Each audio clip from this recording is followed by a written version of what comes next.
Welcome to Scary Stories. I'm hoping that you'll all be terrified by these stories.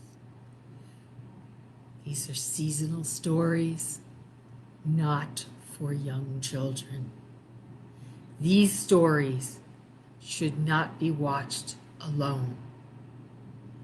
Bring your parents. Don't have small children watch these. They are designed to haunt you. My name is Gail, and I work at the library.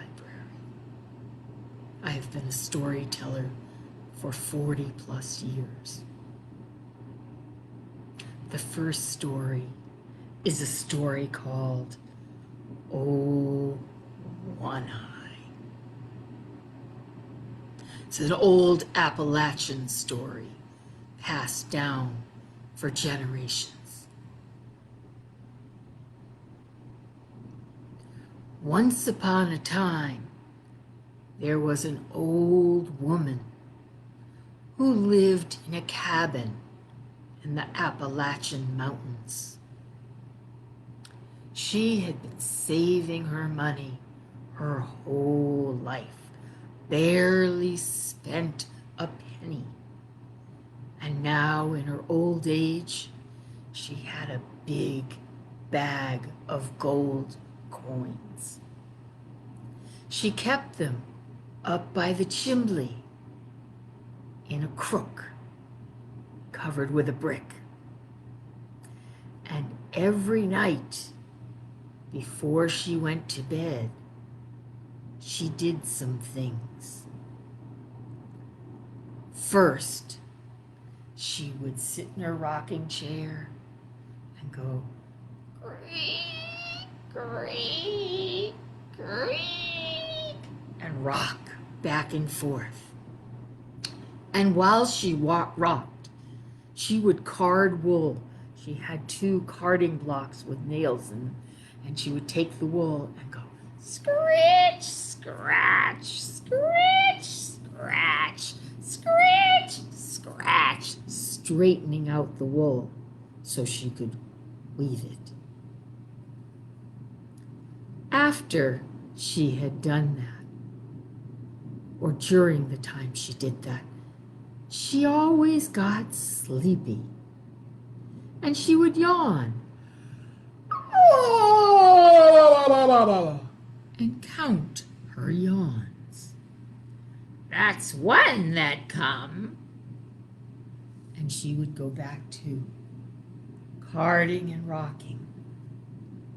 When she had yawned 3 times, she would put her carding away, and she would get her butcher knife, and she would go over to a fish, a huge fish that she had caught and dried, and it was hanging right by the chimney, upside down, and she would take off a hunk of it and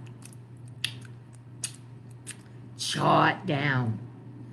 And she had eaten so much of the fish that half of its body was gone, so it only had 1 eye, and so she called it One Eye. And when she finished doing her carding and her yawning, she would get her butcher knife and say, I'm going to take a piece of you now, old One Eye. And so it went every night. By and by came 3 robbers. They went near her house because they had heard that she had a pile of money in a bag, and she was old. And so they thought, we will steal this. So the 3 of them hunkered down in a holler right behind her house. And the leader of these 3 robbers had been in so many fights and had so many scars and was cut up so many times, and he had lost one of his eyes in one of his fights, and he wore a patch. And the leader of the robbers was called Old One-Eye. So time came when they looked up at the house, and it was mostly dark. And the leader, Old One-Eye, said to his first robber, "You go up to the house and you peek in and you tell us when the old woman's gone to sleep, and we'll go in and we'll take her gold." And so the first robber went up to the house, and he went around the back side of the house by the chimney. And in those days, houses was made with logs, and you stuffed stuff in between, sometimes hay, sometimes cloth. And so he pulled out a piece of the stuffing right by the chimney, and he stuck his eye right up where the hole was. And he noticed right away the old woman was not asleep. She was sitting in her rocking chair, and she was rocking back and forth, back and forth, back and forth. And while she was rocking, she was carding. Scratch, scratch, scratch, scratch, scratch, scratch. And then she yawned. "Oh, Lordy, that's one would come. If two more come, I'm gonna get my butcher knife and I'm gonna cut a piece of you out, oh One-Eye." And she looked right at the fish that hung by the chimney.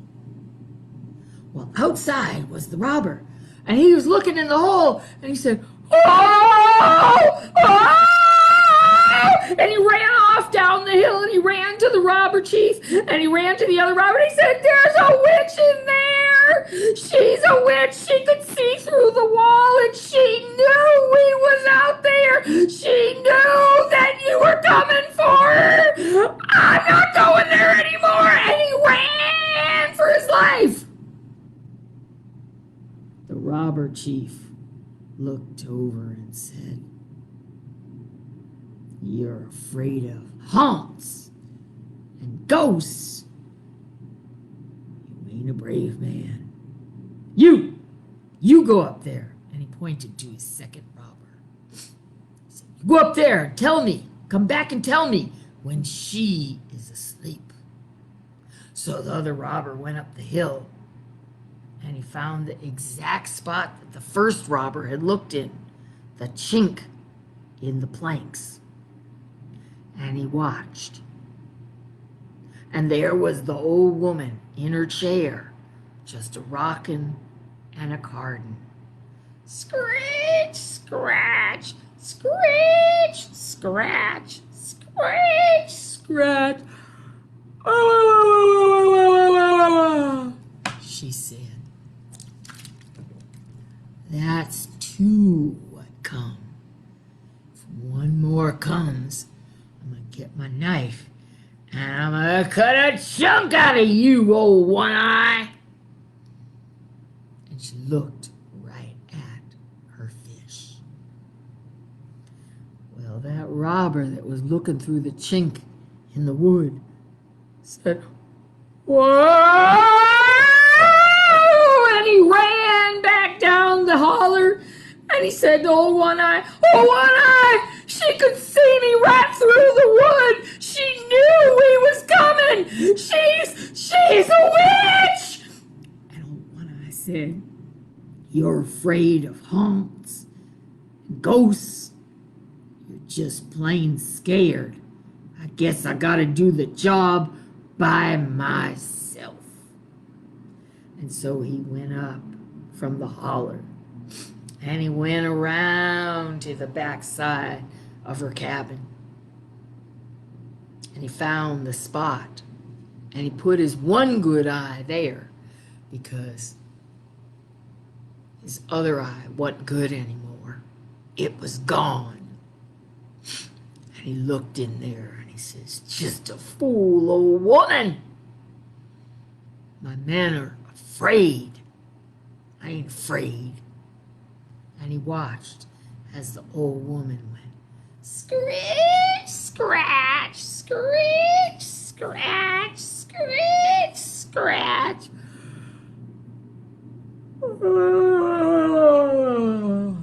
And she yawned a big yawn. And then she looked right at her fish and said, "That's 3 what come. I'm getting my knife and I'm gonna cut you up." Oh, one eye. And she started towards the chimney with her knife, looking right at her fish. Meanwhile, back outside, old One Eye saw her, and his eye got really big. And he went, "Whoa! She really is a witch! She can see me right through the wall! I'm getting out of here!" And he ran and ran and ran and didn't stop running till he was clear out of the holler. And the old woman took her knife and chunked off a piece of old One Eye.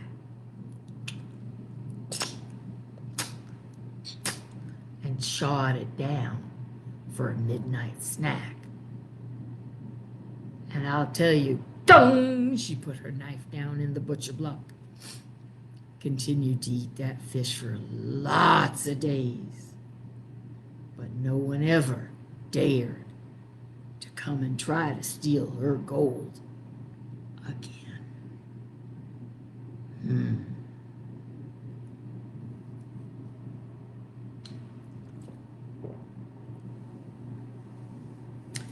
The next story comes from Africa.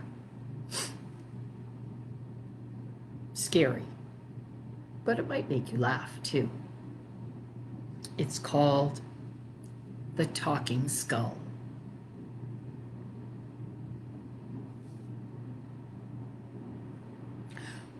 Once there was a hunter, and his family had run out of food, so he knew he had to go out and hunt for something to eat.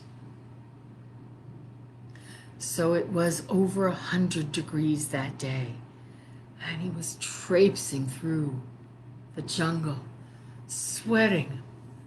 It was so hot, so hot.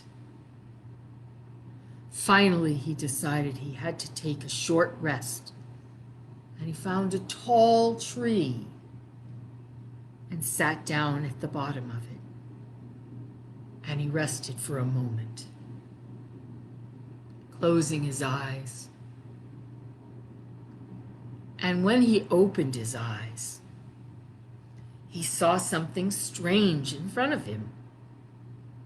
It was a skull on the grass, directly in front of him. He said, "How unusual to find a skull in the middle of the jungle." But he picked it up in his hands and he looked at it and he said, "Hello, friend. How did you get here?" And he was quite surprised when the skull looked back at him and said, Talking brought me here." Well, he was so startled that he threw the skull down and he began to run. He ran and ran and ran until he came back to his village. And he ran and ran and ran until he came to the king's office, the king's hut. And he looked at the king And he said, "Your Highness, I have found a most unusual thing." "What is it?" said the king. "I don't have time for strange tales." He said, "But that it is."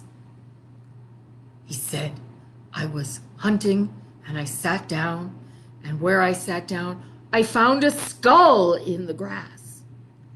And I picked up the skull and I asked it, 'Friend, how did you get here?' And the skull talked back to me. It said, 'Talking brought me here.'" "Nonsense," said the king. "Go away with such foolishness." But the hunter wouldn't leave. He said, I promise you, this skull is talking. Who knows what it would say to the king?" The king looked at his first warrior and said, "You will go with me, and we will see what we are to see. And if the hunter, is not telling the truth, you are going to lop his head right off. And that will be the end of wasting my time." So they walked and walked in the hot, hot sun for many hours, until they came to where the tree was that the warrior had sat beneath.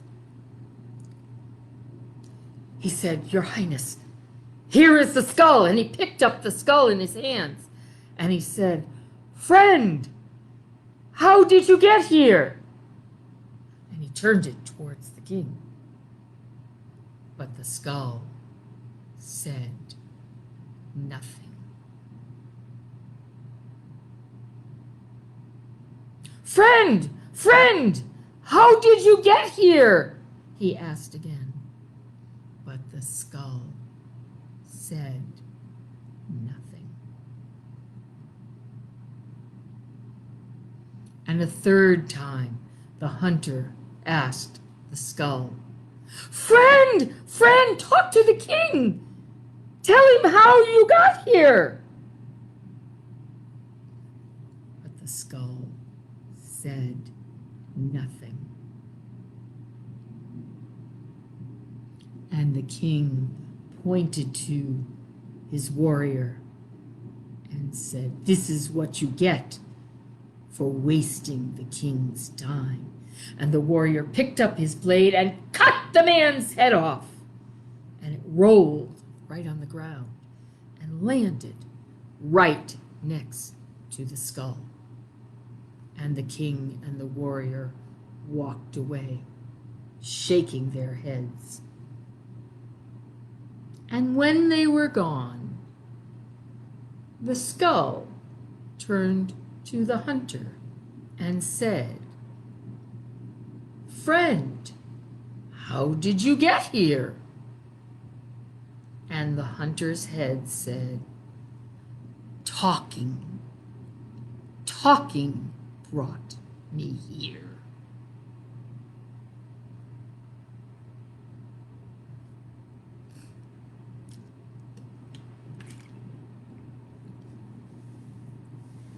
The next story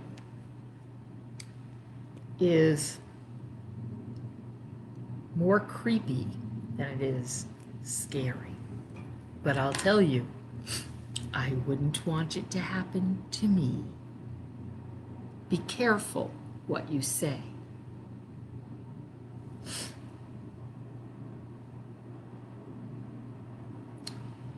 Once there were a bunch of boys. And as it is with boys, sometimes one will say something and brag about something that is not quite true. The others will challenge him to find out what really is the truth and what is not. And so it was with these boys. One of the boys liked to brag that he was better at everything than any of the other boys. He could play games better. He could find things better. He was better at camping and living out and living off the land than any of the other boys. Well, one day came when the boys were tired of hearing him brag. And so they all brought their money together when they met. And they said, I think we should find out who is the best at survival camping. And we'll put up a prize. Whoever can live off the land for the longest with just their wits and things they can find will get this pool of money. And there were 5 of them all together, not counting the bragger. And so there was $50. And they said, we'll give you $50 if you can live off the land longer than we can. He said, of course I can. I can do everything so much better. And they said, okay, we'll all go out tomorrow night and we'll see who lasts the longest. We'll be watching each other to make sure no one cheats and brings food from home and things like that. All they were allowed to bring was themselves. So the night and day passed, and the next afternoon they met together in the same spot. The boy who always bragged said, I'll see you in a few days, because I'll be living off the land, because I know how. And the other boys knew that they couldn't do it for a few days. But they all went out and had fun. And after less than a day, they all went home again. And they would peer out to where the boy had gone off. And they could see him in the distance. What they couldn't see was when he turned around, he had brought a knife and some candy bars. And he was planning on being fine.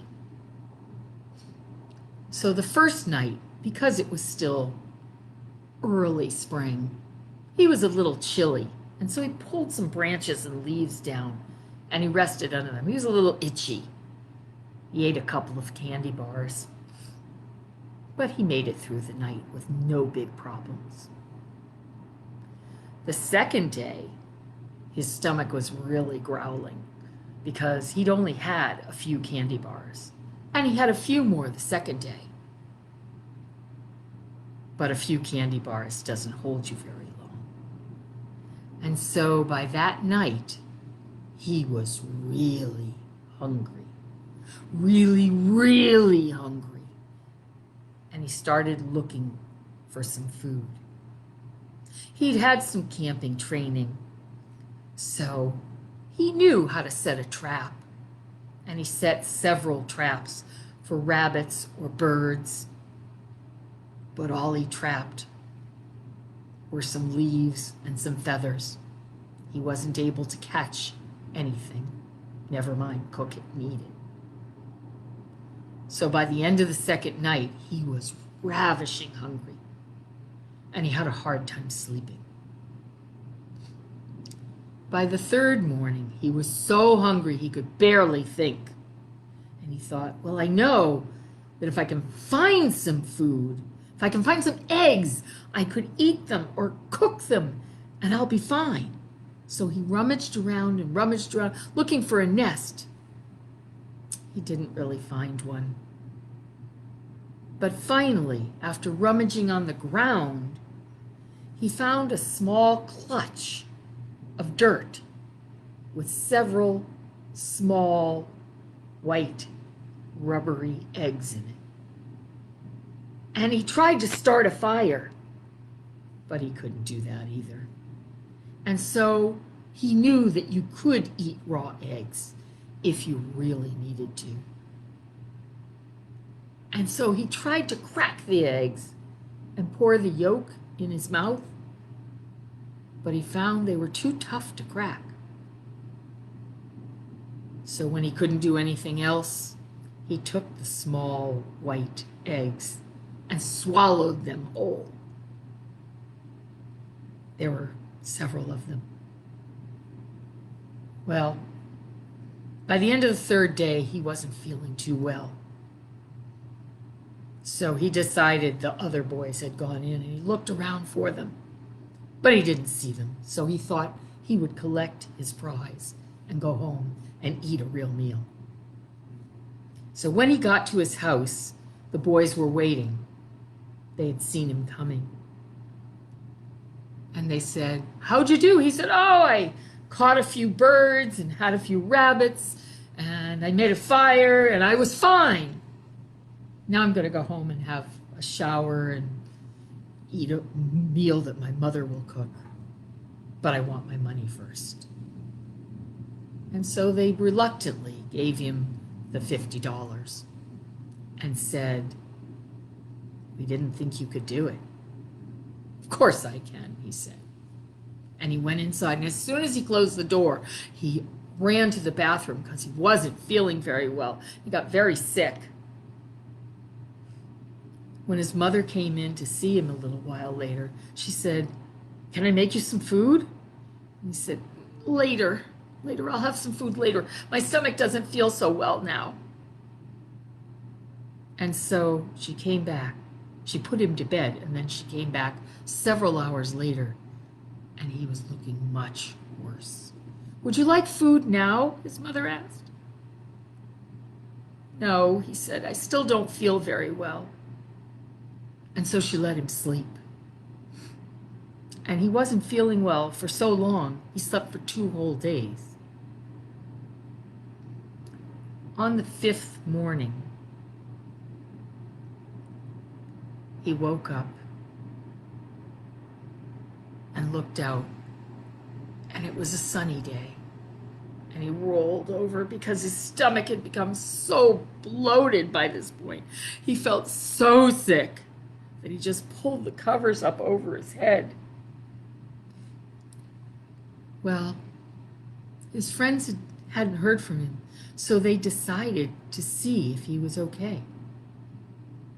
So they came to his house in the morning, maybe 3 hours later.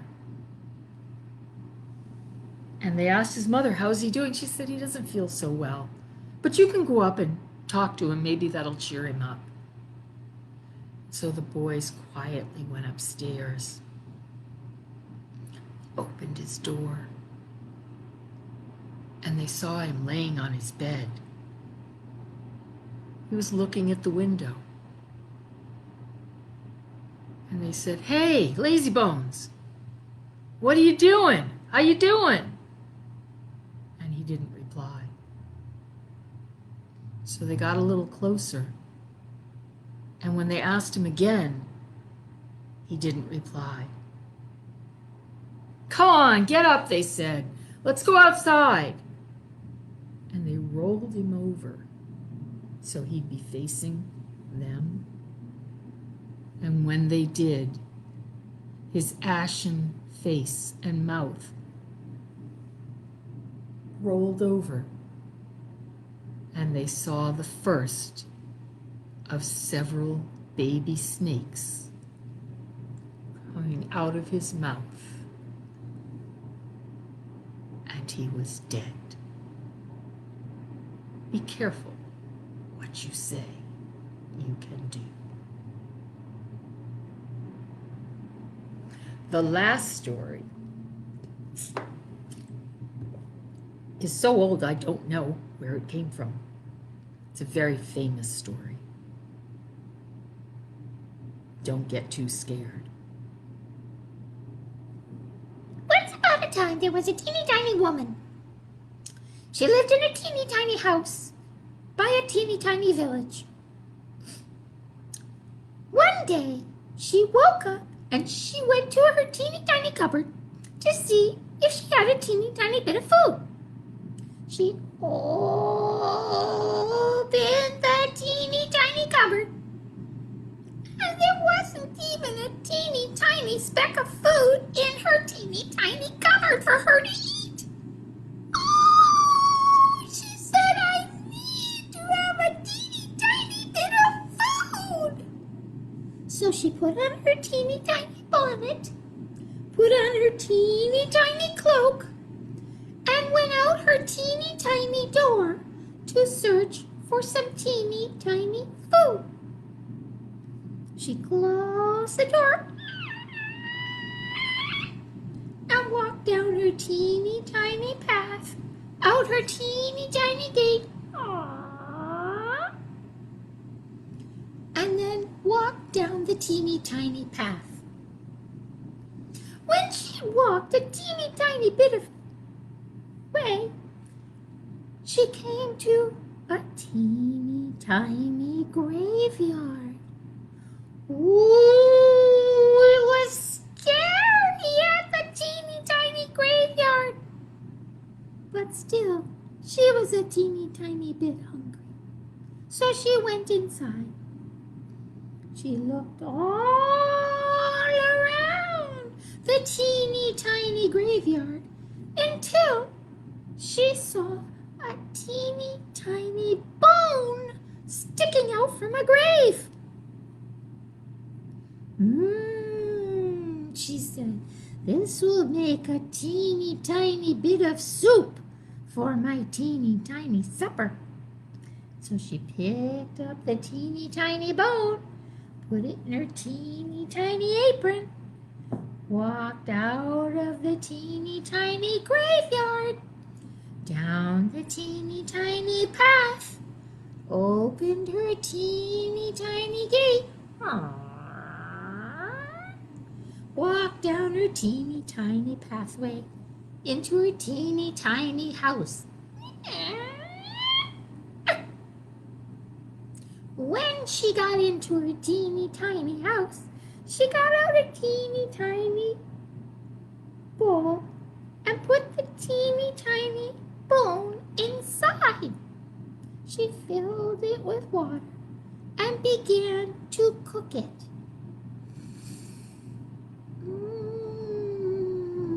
She thought, this will make good teeny tiny soup for my teeny tiny supper. And when the soup was cooked, she had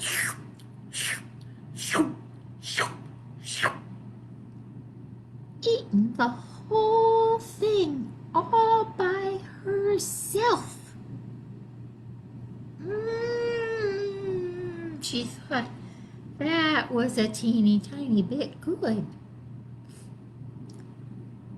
Oh, she said, now I'm a teeny tiny bit tired, so I'm going to lay down and have a teeny tiny sleep.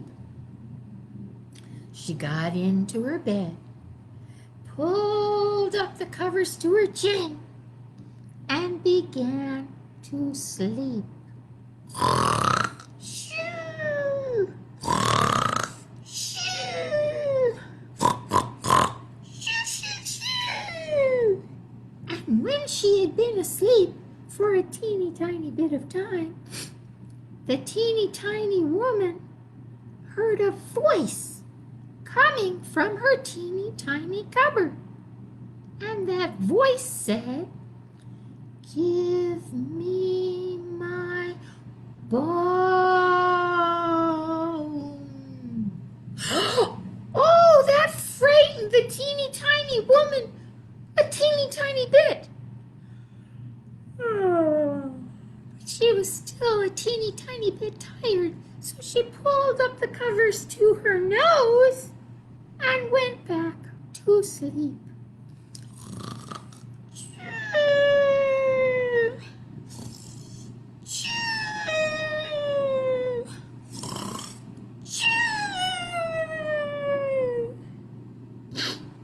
And when she had been asleep for a teeny tiny bit longer, she heard a voice coming from the teeny tiny cupboard. And the voice said, give me my bone.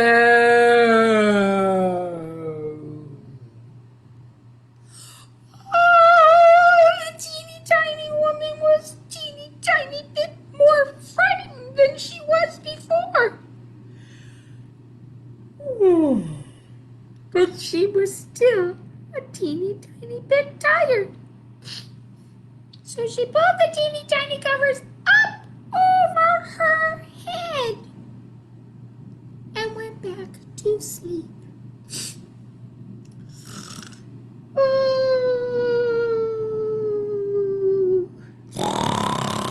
Ooh.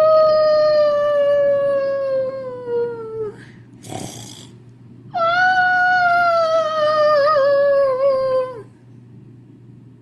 And when she had been asleep a teeny tiny bit more time, the teeny tiny woman heard a bigger voice coming from the teeny tiny cupboard that said, Give me my bone!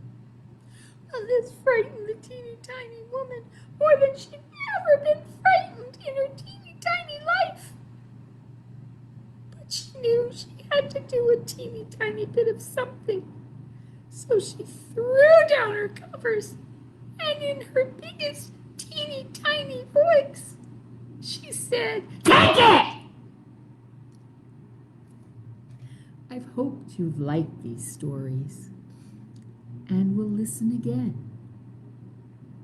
Storytelling is one of my favorite things in the world to do.